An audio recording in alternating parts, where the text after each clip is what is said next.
kembali menjadi saksi penciptaan sebuah rekor baru, yaitu replika tas bordir motif Aceh terbesar. Yang spesial adalah rekor ini bukan merupakan rekor Indonesia, tetapi ini merupakan rekor dunia. Mari kita tepuk tangan untuk Kota Lok Sumawe yang berhasil menciptakan replika tas bordir motif Aceh terbesar. Oleh karena itu, izinkan kami untuk membacakan piagam penghargaan murid.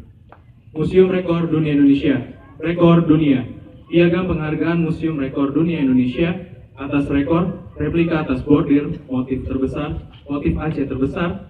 Dengan bangga kami anugerahkan kepada Kantor Perwakilan Bank Indonesia Lok Sumawe.